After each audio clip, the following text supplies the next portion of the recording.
Welcome to another daily reading in the Psalms, and this morning we're going to be looking at Psalm 19, which is a bit longer than some of the other Psalms, but why don't we read the whole of it anyway.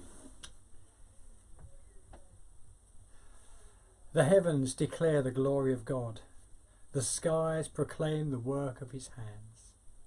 Day after day they pour forth speech, night after night they reveal knowledge.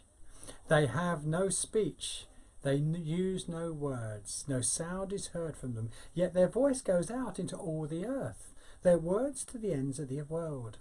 In the heavens, God has pitched a tent for the sun. It is like a bridegroom coming out of his chamber, like a champion rejoicing to run his course. He rises at one end of the heavens and makes his circuit to the other. Nothing is deprived of its warmth.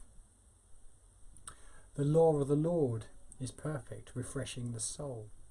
The statutes of the Lord are trustworthy, making wise the simple. The precepts of the Lord are right, giving joy to the heart. The commands of the Lord are radiant, giving light to the eyes. The fear of the Lord is pure, enduring forever. The decrees of the Lord are firm, and all of them are righteous. They are more precious than gold. They are sweeter than honey from the honeycomb. By them your servant is warned. In keeping them there is great reward. But who can discern their own errors? Forgive my hidden faults. Keep your servant also from wilful sin. May they not rule over me. Then I will be blameless, innocent of great transgression. May the words of my mouth and the meditation of my heart be pleasing in your sight, Lord, my rock and my redeemer. Again, this is a psalm where God reveals himself, and he reveals himself in two ways: in creation at the first half of the psalm, and then in his word in the second half. That revelation in creation is what we call general revelation.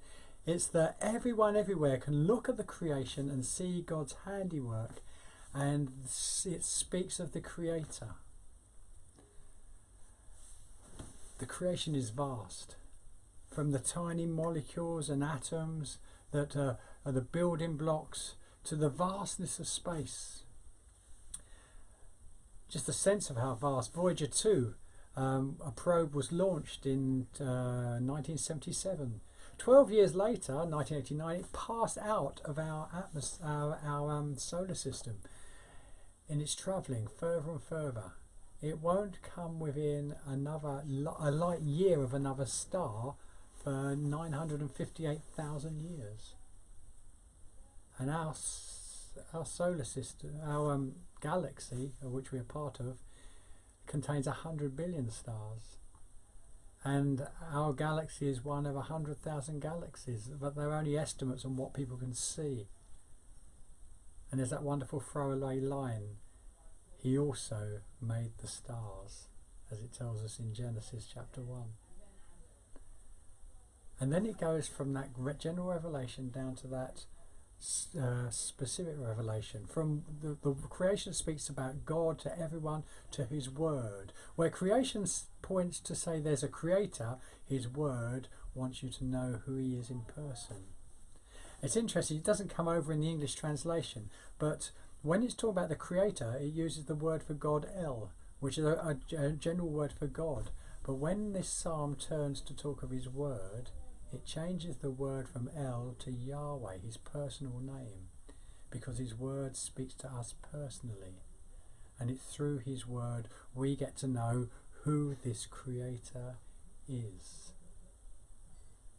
As you look around, get a sense of the creator amongst his creation, of what he's brought us. But then as you read his word, let it speak to you and tell you who this creator really is. The psalm ends with a great prayer, which let's use that as a way to finish today. It says, may the words of my mouth and the meditations of my heart be acceptable in your sight, O Lord, my rock and my redeemer.